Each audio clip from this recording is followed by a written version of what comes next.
For wrestling diehards only, this is the Idaho Mat Chat Prepcast on IdahoSports.com. Hello and welcome in. Happy New Year. 2023 has arrived, and with it, one of the biggest weekends of high school wrestling competition in the state of Idaho.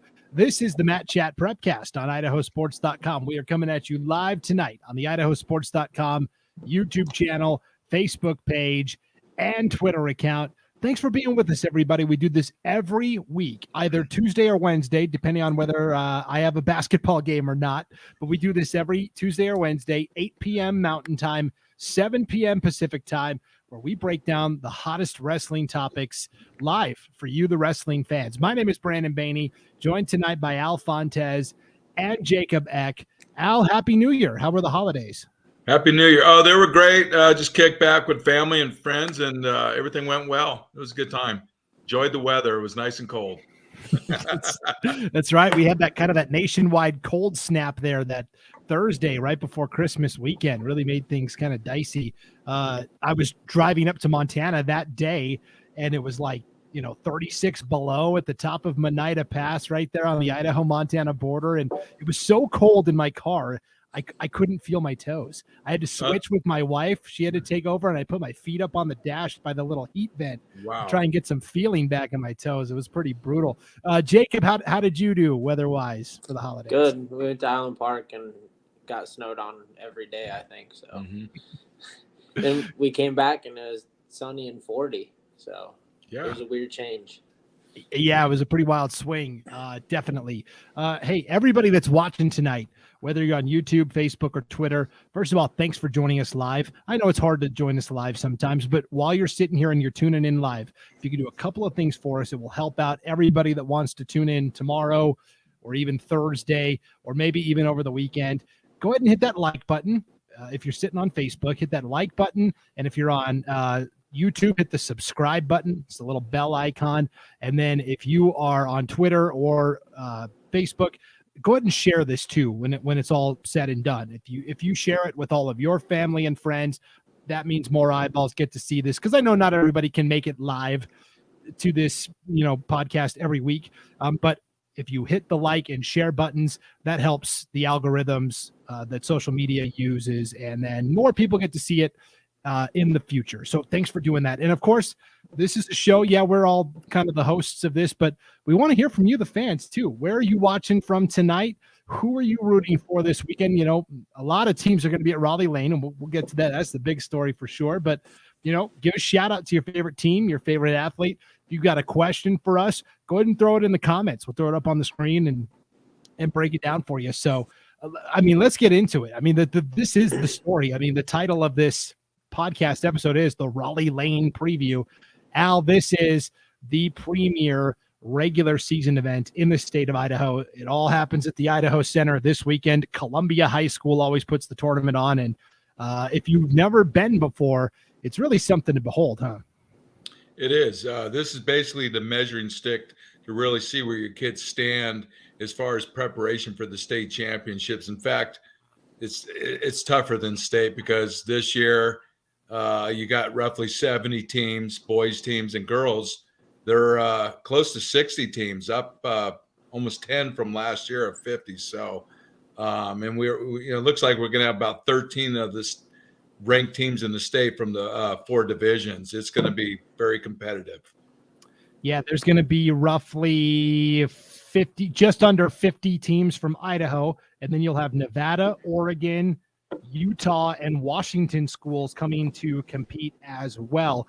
Before we dive into the nitty-gritty and breaking down the weights, and Al, I know you had a big spreadsheet. You were kind of projecting, who might be wrestling where.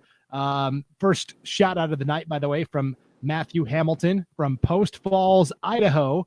They're going to give the South a show, and I'm hoping so, because this is Post Falls' one opportunity to kind of come down before state and really show everybody what they are all about. JJ tonight also watching from Post Falls, Idaho. And look at this. Zach Phelps, the master of multitasking, liking and following from a duel at Marsh Valley High. Can't wait for my dude Tucker Bowen to be back in action this weekend. Hey, Zach, thanks for having us on in the background while you're taking in some live action tonight. We really appreciate it. So before we get into who's going to be at Rollie Lane, I wanted to talk to each of you about two big teams as we were looking at the list that won't be there. Each of you is right before we went on tonight kind of said, wow, surprising this team's not going to be there. Al, I'll start with you first. You noted that we talked about Flathead High, the premier program in Montana, is not coming down for Rollie Lane this year, and that kind of stood out to you. Yes, it did. I mean, they had a real solid team last year. One of the best coaches in the country, Jeff Thompson, real good team. They were solid. They were even young. I think the girls team, correct me if I'm wrong, I think the girls team even won it last year over Eagle. But yeah, I was hoping they would be here, but no, they're not going to be here. But the good news is Meridian was right up there with them last year, and they returned most of their guys. So they'll be among the favorites along with Post Falls. Yeah, you are correct, Al. Flathead swept the boys and girls team titles last year, and so that does open the door for somebody from Idaho to reclaim and keep the Rollie Lane title here in the Gem State where it belongs. The second and to me the more noteworthy exclusion, Jacob, you brought this up before we hopped on tonight, is South Fremont. We had been talking about this for a couple of weeks now where, South Fremont was lined up to go compete at Rollie Lane. They had also scheduled in a duel with Meridian the night before, which was going to be really exciting. That is still happening, the South Fremont Meridian duel, but South Fremont will now be pivoting to another competition instead. Yeah, somebody told me they were going to go to the Buell tournament instead. They're going to go down and wrestle Meridian and then go back and wrestle go back and wrestle against could do the Buell tournament. I think they're trying to go for 4-for-4 or something, their senior class. And so they kind of pivoted after, they have two big duels tomorrow, Meridian, and then go back and get some, wrestle the Buell tournament. So it's sad they won't be there, but Buell Buell tournament has some tough teams, and it could be a good one too. Yeah, I mean, it's really hard to have to make those types of decisions. You only get X amount of dates to fill in on your calendar, and so you do have to kind of be a little judicious when you are figuring out where you want to go. And unfortunately, Rollie Lane wasn't in the cards this year for South Fremont, which does alter things a little bit. This was a team we were excited to see. Al, as you said, it's the measuring stick event, but now I would wish they would come to this tournament. I mean, they're one of the best in the 3A, and Meridian, they went to the Walsh Ironman, they went to Reno, they're going here. They're really going to those high level tournaments and putting it on the line against the best. And I know South Fremont has, they got 8 returning placers and a couple champions. Some of these guys placed at Fargo. Would love to see them in a big tournament like this. So hopefully next year, maybe we'll see them in this tournament. I would encourage it. Definitely. And if there's any South Fremont fans, I know we usually have a couple that tune in live. We'd love to hear, what you guys and gals think about that. Another shout out here from Chelsea Brown. Excited for the competition this weekend in Boise. Chelsea, if you don't mind, where are you watching from tonight? Which school are you repping? I'd be curious to know. We've had a couple of Post Falls fans tonight already, talking a little good-natured smack here in the chat. And so that's what it's all about. Okay, so let's talk about who's actually going to be here competing. We talked about, 70 teams, give or take, going to be competing here at Rollie Lane. This is a tournament that's been going on for a really long time. And of course, it's always changed a little bit when the person the tournament is named after passes. This was, back in 2019, Rollie Lane passed away just a couple of weeks after the annual Rollie Lane Invite. He was 77 years old, but he is an icon in Idaho wrestling history. He came from Denver. He was born in Denver, came to Nampa from Colorado and New Mexico, had a couple of coaching stints there.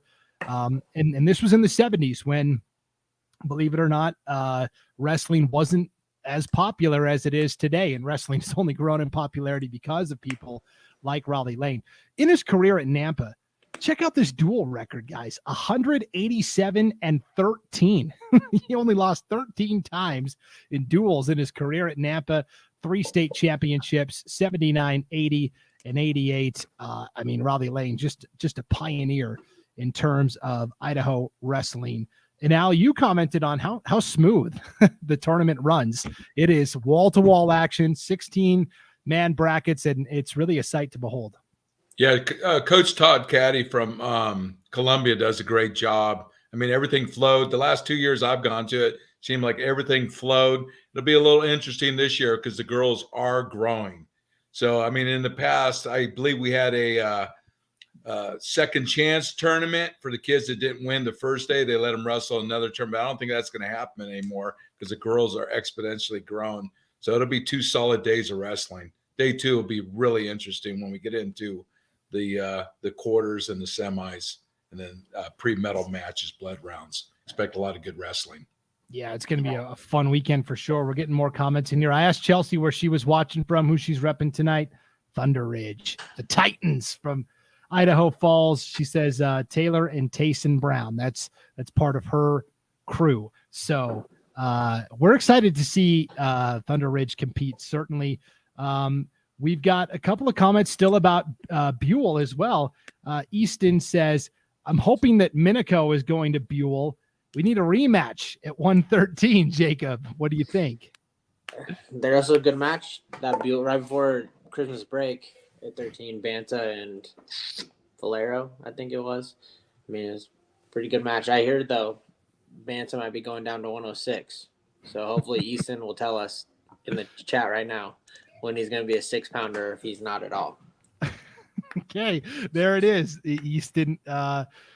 Now Minico is listed as going to Rollie Lane. So like we said though, not every team that's listed on that big list always makes it. So we will see. Amy, of course, one of the Buell diehards that tunes in every week. Amy says, the Buell Invite used to be the premier pre-state tournament for 3A schools. And maybe that's what South Fremont is thinking is, hey, we want, we could go to Rollie Lane and see how we stack up against those bigger schools. But at the end of the day, Jacob, how they do it, the 3A level is ultimately what counts at state, right? That's what matters. I mean, and I know they're South, Buell, Snake goes there. I believe Marsh Valley goes there. Teton, I believe, as well. There could be a couple others I'm missing, but that's quite a few of the guns for a state tournament. So that's a good look. And, I mean, seeding-wise, come time for a state tournament, it's good to have those head-to-heads. But I think the girls' Buell team will be here at Raleigh. At least they were on the list. Yes, so they were listed amongst the girls' teams that will compete. Easton says, you never know what can happen. Okay, there you go. Maybe you can sift through the tea leaves there, Jacob. Zach Davis says, got to give Todd a lot of credit. That's the athletic director at Columbia, Todd Cady. He works lots of hours for this weekend to run as smoothly as it does.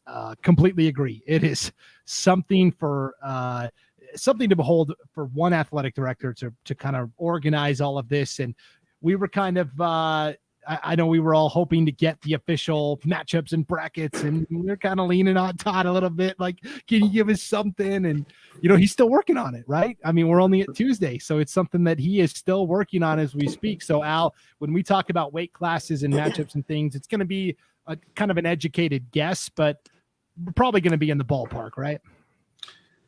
Yeah, I mean, you look at the state rankings, I think it's not difficult to surmise that where they're ranked is where they're probably going to go this weekend. I know there's some weight allowances, and sometimes kids may try to go down a different weight, but that'll depend on what they certified with and what they can and can't do. So there are some guidelines. So I think it'd be safe to say a majority of the kids will be going where they're ranked.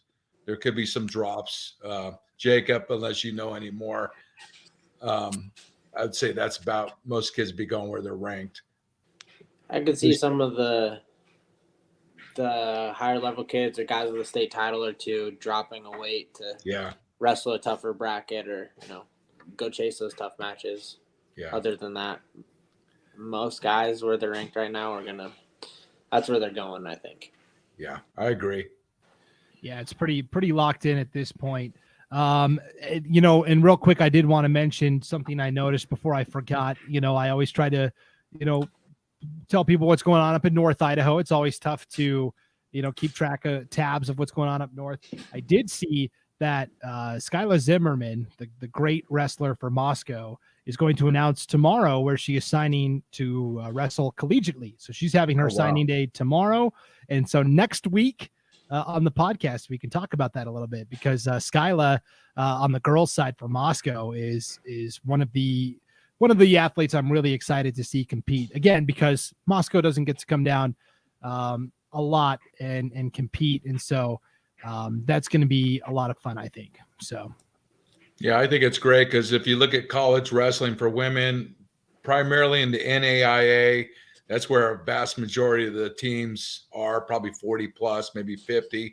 D1 is very small right now. You think it'd be growing a lot faster, but with the University of Iowa bringing it into women's wrestling there, I would expect in the years to come, we're going to see more Division I wrestling for girls. But nonetheless, the opportunity is great right now for women's wrestling at the collegiate level. And, now I'm double checking this, because I was paranoid that I thought Moscow was coming to the Rollie Lane, but they're actually going into Washington to compete. So we won't get to see that north-south matchup for Moscow's girls. They're going to the Gut Check tournament in Kent, Washington, which will also be very good competition. So I didn't want to correct. Gut Check's a good tournament. Yes, that's going to be a good test for the Moscow girls. All right.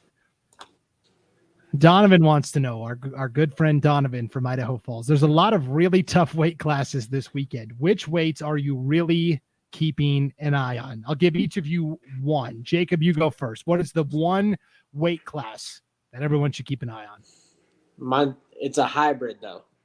Mine, because it depends on where Cade Craig goes. If he goes 145 for sure, because Beidelman, Mara, Cade Craig, there's a lot of tough kids in that way. If he goes 52, then I'm following Cade to 52 and going Cade White, Cade Craig.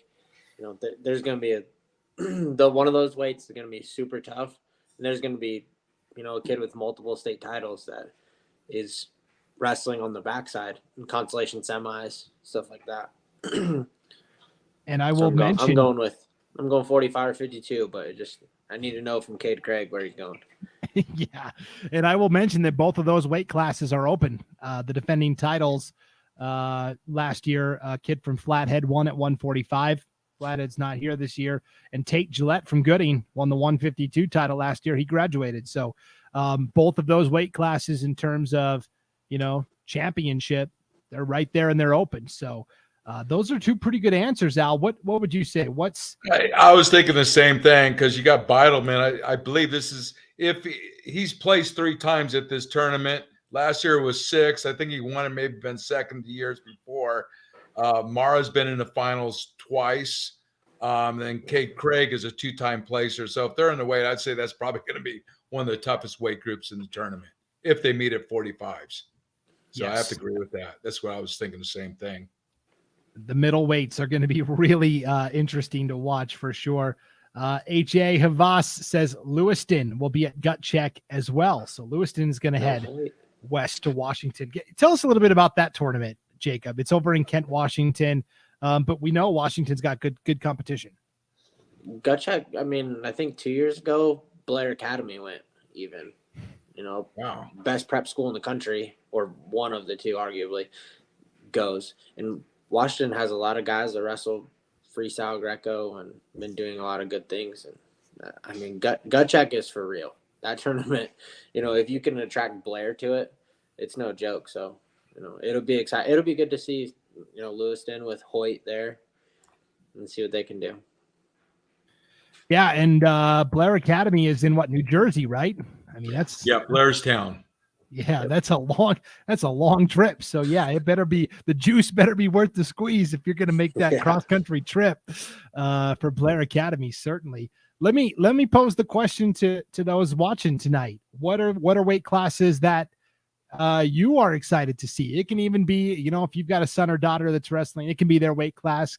Give your favorite a little love, but I would throw the question back to everybody in the chat tonight. What's the weight class you are most excited to see at Rollie Lane this year? And we'll see what we can figure out. In terms of the team title, we all think Meridian's got a great shot. Is there anybody else that could get through here and win the team title, Al? Post Falls will challenge. If Minico's there, they're going to be in the thick, but I don't think they can overtake Meridian. If South Fremont was in, I would say Bishop Kelly will be in the thick because they got about 4 or 5 guys that can make probably the finals if they're wrestling on all cylinders. But I don't think they have enough to overtake Meridian. But for the Idaho teams, I'd say those are the top 2 or 3 teams right there. Jacob, anybody?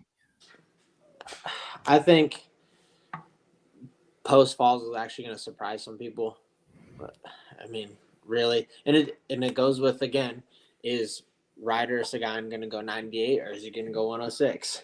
That's my other weight to watch is 98 because all those new freshmen coming in, it becomes if Ryder's at 106, then it becomes anybody's ball game. If he comes down to 98, then it makes it way tougher. But because they got 10 placers coming back, 2 champions. So Ryder's one of them. So they're going to be tough. And they reloaded. They got freshmen. I mean, their backup freshman at 145 is placing at Tri-State. So, I don't think you can score everybody at Raleigh. That'd be a big boost. If you can score everybody at Raleigh, then it'd make things way more interesting. That's when Minico and all those other teams could have a real shot at it. But just placing number ones, it's really hard for anybody to beat Meridian. Yeah, and historically, the teams 5A, 4A especially that have done really well at Rollie Lane typically are the teams that are right there in the mix for the state championship a little bit later on this year. Okay, so some of the fans in the chat have given us some answers, so we'll kind of throw what they want, what they're most excited to see up on the screen, and we can kind of break down each of these weight classes for them. Chelsea was the first to respond. Girls 100. What do you guys think? We just don't have enough data on who's going to be there and what weights. I mean, if we see the bracket, we can probably talk more on it. But until we see the weights, Lewiston has one of the better top kids at 100s. But it's really difficult to say right now until we see the bracket and who's going what. Unless you have something, Jacob. I mean, it'll come down to 3 girls that I know of. I mean, Fargo finalists from Lewiston. And now I'm on spot. I don't even misplacing her name, so I'm trying to look for it when I'm off screen. Jolie Slider. Slider. Yep. But I don't think she's going to be there. Yeah, I don't know if Lewiston's girls. To gut check. Yeah, I think they're girls. They might not. I don't know what girls look like in at gut check. Yeah, so I will say that of course Taylor Brown from Thunder Ridge. I think that's why Chelsea was curious about that. Tommy Stone of Eagle is ranked second right now in our rankings at 100. Eagle's going to be there for sure. She had a good Reno. Yep, and Elise Crystal from Minico, also someone to keep an eye on there. So, yeah, I would say Eagle is probably one of the best teams that are going to be there for the women's. They got Reese and Olivia Woods. They were both champions back in 21. They placed, I think, last year, but they didn't win it. We have to also in the women's too. We got Alyssa Randalls. She's already won 3 titles, so this could be a 4th. And Mia Furman from Rocky Mountains won 2 titles, so she's probably going to be one of the favorites to win her 3rd. So that's some of the better girls coming to the tournament. And I'm not sure if there's ever been a 4-time champion in girls. So I'm not sure. Not officially. This will be kind of the first official. Since it's officially sanctioned, I believe. So, okay. So that's girls 100. Zach says 126. What do you think about 126, Jacob? Castagnetto. Just those are the 2 Bishop Kelly guys. Yep. I was hoping Hoyt was going to be there from Lewiston, but not now. Minico, Contreras. Caleb Shaw from New Plymouth. And then you got Jerome. Is Jerome going to go to Buell, or are they on the list for Raleigh? Because they got Rubosh. He's wrestling well. He has 1 loss. Don't you got Aikman from American Falls? Yep. Cole Kieran. David Scott. He wrestled well. I mean, pretty sure he's blood round last year. So, yeah. Kel Bullock. And then Rocky Mountain has Cale Bullock. He's placed at state twice. I'm not sure if he's going to go 20s or 26s, but he can win some mats. Plus Curran too from CUNA. I'm not sure, is he going to go 20s or 26s? But all those guys are growing, so those are some tough kids. Yeah, and Zach says Peyton Hernandez at 126 as well. Somebody to keep an eye on. Fred Bartlett said Rollie. Was that for Jerome? I didn't see Jerome on the list of teams. So no, I didn't see him on there. And Peyton Hernandez, I believe he's a 3-time placer here at Rollie. I think he's placed 4th, 2nd, and 3rd. So he's been in the thick. And what's he ranked in the state? About 3rd? Yeah, I think so. Number 3. So yeah, he's placed here several times. So he's going to be a tough one to beat. Kid from Columbia. Definitely. Okay, we've got Matthew Cox. We've had a couple of people that want us to talk about 170. Matthew Cox says 170. Lisa Wood says that 170 weight class.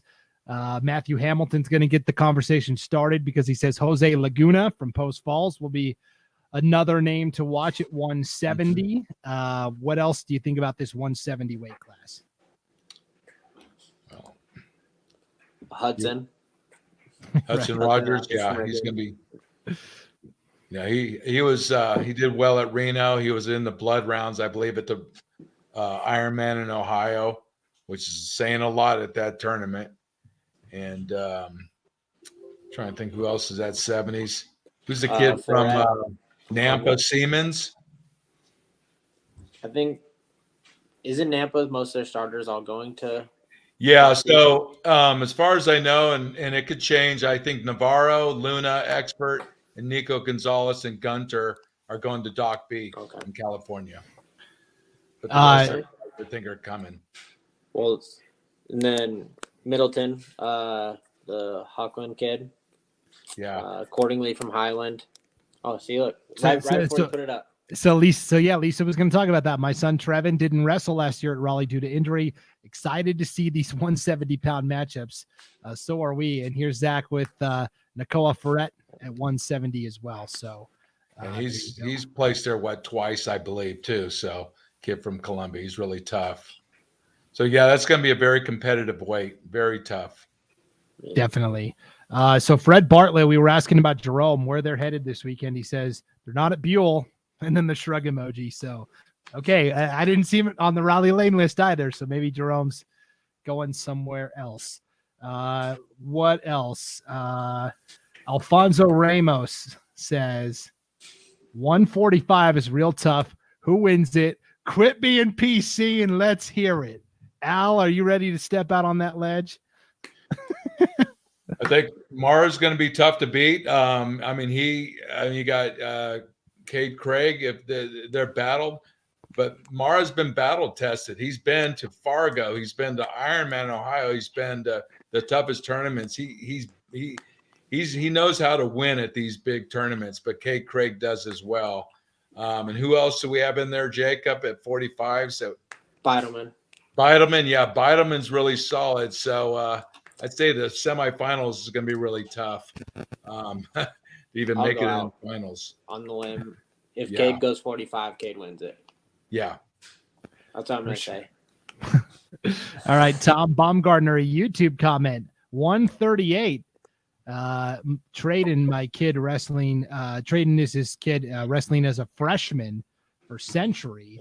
And then piggybacking off of that comment, Chelsea says, don't underestimate the freshman. What is that like, Jacob, for a freshman to be coming into Rollie Lane for the first time? It's an eye-opening experience, right? Well, I mean, a lot of these kids now are wrestling all over the country, especially the freshmen that are coming in with ideas that they're going to win that thing. You know, they've wrestled bigger for the past couple of years of their life, probably going to Iowa. Some of those freshmen have already been to Fargo. You know, they wrestled in their fair share of tournaments, so I think they kind of handle it for the most part. And then now, you know, with all the just wrestle and have fun and enjoy it, I think a lot more kids are just enjoying it. And it is what it is, and you know, just putting it on the line. And I think they kind of like that about it. So, you know, before it was about experience, and now it's, you know, these kids have the opportunity to get the experience. You know, with all the traveling, all the tournaments, everything they're doing all year, it's not a step down, but they've been in that environment. Definitely. Alfonso says, thank you, Jacob. Yeah, I'll agree with him. Yeah. No, it's okay, not Tom, uncommon today. Today's freshmen, their wrestling aptitude compared to was 20 years ago. It's not uncommon to see a freshman beat a college wrestler. You have high school kids now beating NCAA All-Americans. So the kids today are so much more advanced. So it's not as shocking. So it wouldn't surprise me at the level we see coming up. There's some good kids coming up. It's been it's more normal today than it was years ago. Yeah, it is. It is starting to become less intimidating for sure.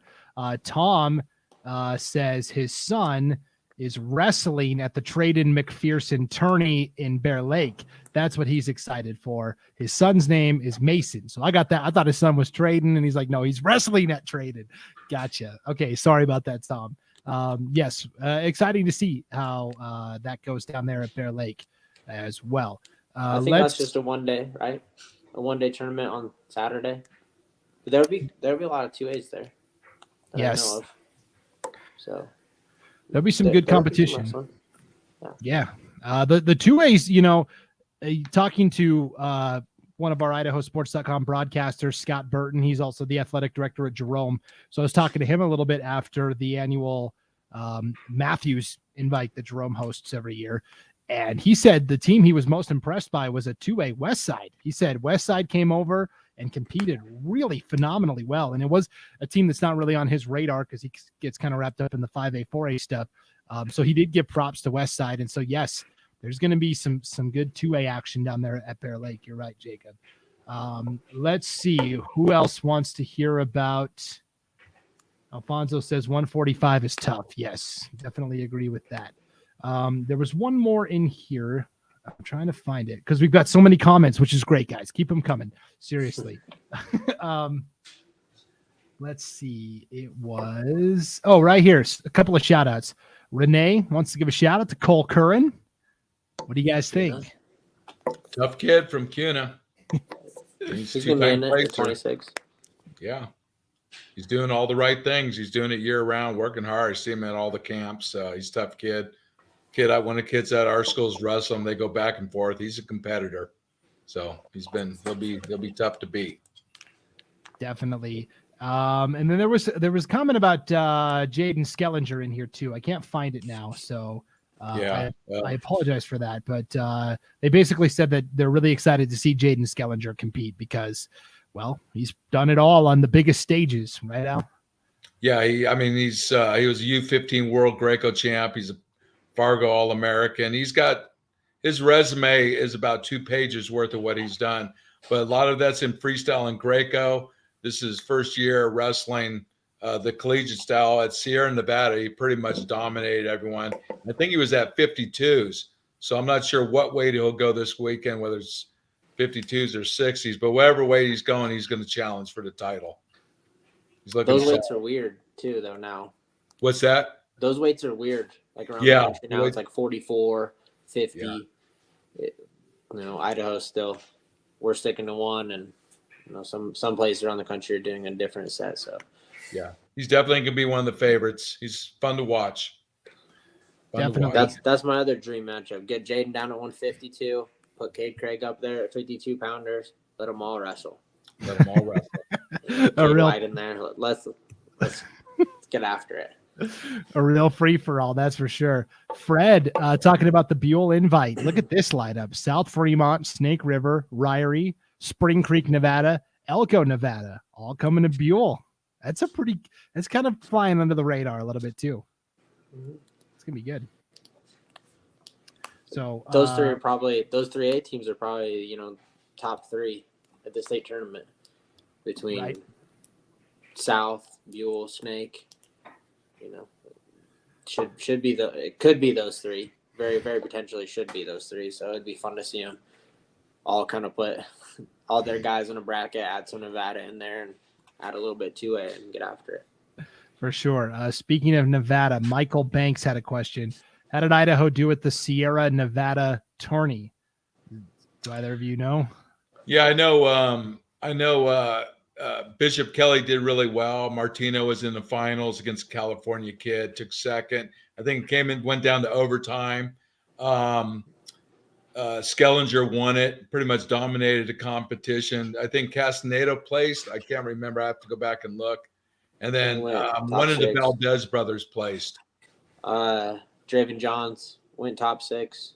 Mm-hmm. My nephew from Thunder Ridge, Talon. Yeah. He took third at 20s. I think Bishop Kelly finished top 10. Yeah, I believe they were 6th. So they had a pretty good showing there. That's pretty good. Michael had another comment about Rollie Lane. The 120-pound weight class will be fun to watch as well. I mean, if Doc B wasn't this weekend, it would have been the best weight in the entire tournament by far. Yeah, with Mauger and Diedrich Navarro. Yeah, I mean, you get three guys that are committed to D1 schools in that bracket between Mauger, Diedrich, Burton. Then you add like Stimson from Minico. Yeah, I mean, he's pretty tough. And then let's see who else is going to be in there. Draven Johns who's in there. Maybe. What about Neno from Bonneville? Yeah. And then Talonek, 2-time state champ at 5A already. Oh, we don't want to forget about Colt Burton. I don't know if he's going 13s or 20s this weekend, but 20. 20s. Okay. So you add him in that weight. Last year's and he's defending champ. Yeah. But then there's a lot more to it. Sean Hall, like the freshman from Canyon Ridge, he wrestled Coil War to, I think, close match down to the last few seconds. There's going to be a lot of guys on 120 that are, it could have been great. It's going to be really good as is. But isn't Talonek going 20s or what weight's he going? 20. Yeah, so 20. So yeah, that would have been a bull weight to have. Yeah, I mean, it's 6th place in that weight. If a full go would have been still incredible. Yeah, that's what if Fred talking about the Sierra Nevada tournament, he also said Caldwell was 7th or 8th, he thinks, down there in Nevada. So yeah, Caldwell's always lingering too. They're, especially on the girls' side, they're tough. So yeah. Justin Lineberry says Canyon Ridge is going to be at Buell this weekend. So there you go. You've got kind of these two big tournaments pulling teams in opposite directions. Both will be really outstanding though, for sure. Okay. Here's some good brackets at Buell. Yes. Some really good brackets. So Alfonso had an interesting question. I wanted to ask each of you this because we were talking about, Moscow and Lewiston are going to Washington for gut check. And, we've had teams go down to Nevada. He wants to know, what do you guys think about going out of the state during the high school season? Al, I'm going to go to you first because you've seen wrestling in more states besides Idaho.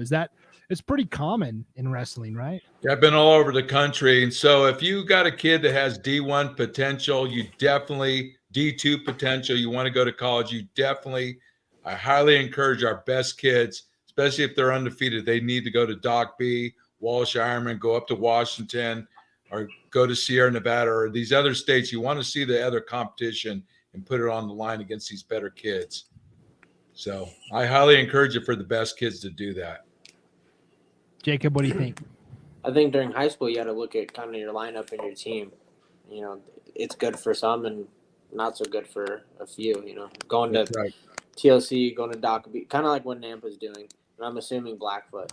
They're taking guys that compete at a really high level and taking them, to get more exposure or go really push themselves because there's a bigger picture outside of, high school state, and they're trying to prepare for it. And then on the flip side of it, there's guys that, they wrestle for 3 months out of the year. They play baseball for another 3. They play football for 4. And Raleigh and state titles are what, that's their big goal. And you got to put them in a position to win it as well. So it takes a lot of, kind of balancing and doing the right thing for every kid, or at least for the majority. Yeah. Because you look at Carson Expert. He's a 2-time state champion. He's an All-American, placed at the preseason nationals. Hasn't been ranked in the top 20 in the country, but at Reno, the one kid he lost him for 5th, lost 1-0 to the number 14th ranked kid in the country. And that's what I was talking about. For every kid ranked 14th or 15th, there's 20 other kids not ranked there right there with them that, can possibly beat them. And that's just proof right there. He's right there with those top 20 kids. So he got exposed against the best kids. So now he knows he can hang with those guys. And college coaches will look at that as well. So yeah, I think it's a fine needle to thread, and there's not one size fits all to, this formula. And it is, like Jacob said, it's all about, what is best for your top end athletes, but also what's best for your team. I agree with that. Yep. Yeah, I agree with all of that for sure. Let's see. Couple of shout outs here, and then we'll wrap things up. Back to Rollie Lane real quick. Donovan says there's several weights like 145 where state champions may not even be in the medal rounds. Those are going to be exciting weights to watch. Yeah, there's going to be some good guys that are not in the mix and not used to that. That's an adjustment too, right, Al? A guy that's been a stud all year, all of a sudden, middle of the pack here at Rollie Lane. Yeah, because, we have some out-of-state teams coming. We don't know who their top freshmen coming in are. We don't have all the information on all the kids coming from out of state. So there may be some kids that will surprise that we've never heard about. So there's still those unknowns. Sure. Back to our conversation about, should we go out of state? Should we stay in state? Amy on the other side of the fence, she says, they can go wrestle those other kids at folk style nationals. In the high school season, support your team and the community that supports you. So, there's something to be said for that as well. But I think if you have a top end wrestler that's going somewhere out of state to compete, that's allowing somebody else to take his spot in the lineup, which is how you build a program, right? Those younger guys that may not be getting those varsity reps, all of a sudden a guy slots in, performs really well. That success continues. So there's that aspect to it as well. But Amy, we definitely appreciate you chiming in with that. With that though, still at those tournaments, you look at Doc B this weekend, it's still going to be Mac Mager from Blackfoot. It's still going to be Deidre Navarro from Nampa. They're still going to be representing their school in the community. Yeah. It's just doing it on a, instead of that local stage, they're going to be doing it on a national stage, which also, that gives a lot back to, those that support them. They wouldn't be there without it. So, it could go back and forth forever. You just got to do what's best for that athlete. Yeah. And I'm looking at the Doc B, and it's a nails tournament. It's in between. It's right up there with the Walsh Ironman, maybe a notch down in some of the weights, but it's not. There's going to be guys there that are ranked 12th in California that are going to give our best guys tough matches. And there's these guys from Illinois. This will be the one where D1 coaches are going to say, okay, this kid can handle that level right there. Because most of the kids you see coming from these tournaments, a lot of them will be wrestling in the Big Ten, D1, D2, NAIA. So for sure. Go ahead, Al. No, and he mentioned Diedrich, and those guys proven themselves. They were in the finals last year, so they know how to wrestle against a high level competition. So I suspect they're going to be right there in the thick again. For sure. Paul Kingsbury, the guy who signs the checks at IdahoSports.com, wants to give his opinion here. How many high school basketball teams went out of state over the past 2 weeks? Sandpoint, they went to Hawaii. Do you guys know that? The Sandpoint basketball team went to Hawaii for 4 days. Hawaii went to California. Marsh Valley, has played in Utah, etc.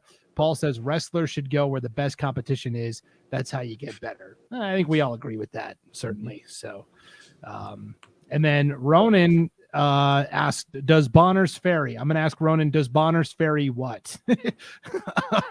I'll ask you to complete the question, and then we can answer that for you. But what do we know about Bonner's Ferry, Jacob? They're tucked away. They're way up there. They're almost in Canada, up there in North Idaho. You only see them a few times, really. Yeah. But they did produce Adam Hall? Well, they come down with sneaky guys that are super tough. Yeah. They train hard. They do things right, apparently, and then they come down with good records because they wrestle the same. They kind of stay in their little quadrant, and then they come down to the state tournament. They're sneaky tough. They have guys every year that are well coached and can wrestle their butt off for the state tournament. That's what they come for. Yeah, Paul says Adam Hall was a stud, all caps. Yeah, I think we're all in agreement there for sure. One of the best ever. Definitely. All right. And then final shout out here before we get out of here. We usually try to keep this to about half an hour, but with taking last week off and a couple of big tournaments coming up this week, we went a little longer tonight. Maddie Hamilton wants to shout out Jacob, says he's got a singlet you need to have. Tell him to bring it to Raleigh. We'll chat. I feel like it's – go ahead, Jacob. Little Maddie Hamilton would come around. I used to have so many singlets because we'd make them. I have a company. We make singlets and do all that stuff. And he needed a new singlet every tournament, I swear. He became my best friend at that rate. We just started dealing just for fun and, letting him wear everything we could because he's just a funny kid. He makes me laugh. So every time I see him now, I always have to rib him a little bit, ask him where his dad's wallet is. Let's go find some singlets. I think now it's payback. Yeah, right. I feel like it's not officially a show until somebody takes a fun little dig at us. And here's one for all three of us from Paul. No one wants to see any of you guys in a singlet. Maybe 30 years ago. Yeah, I'd have a hard time squeezing in. I didn't eat well during the holidays, so. No. Yeah. All right. Well, thanks everybody for tuning in to another edition of the Matt Chat Prepcast. I'll ask you one more time before you head out. If you're watching this on Facebook or YouTube, hit that like button if you would, and hit that subscribe button on YouTube. And then if you're on Facebook or Twitter, go ahead and share this or retweet this as well. That's going to help everybody that couldn't be here live tonight, come back tomorrow, Thursday, Friday, whenever, and check it out then. You can, of course, go back and watch a replay of this on the IdahoSports.com YouTube channel, Facebook page, or Twitter account. Or if you want to listen audio only, I do post this as well, audio only version of this in your favorite podcast catcher, whether that's Spotify, Google, Apple, Stitcher, whatever you use. It's always the next day, but it'll be there, the Matt Chat Prepcast. So if you're more of a podcast person, you like to listen while you're driving to work or whatever, or you're at the gym, you can subscribe to the Matt Chat Prepcast wherever you download your podcast. We also have it on our website, IdahoSports.com. Across the top of the homepage, you'll see a little tab that says Prepcasts with a little drop-down menu. You can click on the Matt Chat Prepcast there and listen to it every week there as well. Donovan says, when is Brian coming back? He's talking about Brian Zollinger. Funny story about Brian. He went out to the Rose Bowl for the holidays to watch. Who was in the Rose Bowl this year? I'm trying to remember. Utah. Yeah, Penn it was. State. Yeah, okay. So Utah and Penn State. For some reason, I was thinking USC and Tulane, but that wasn't right. That was a different bowl. But anyways, as I'm sure everybody who tunes into the news knows, the airlines are a disaster right now. Nobody can get home. Nobody can get where they need to go.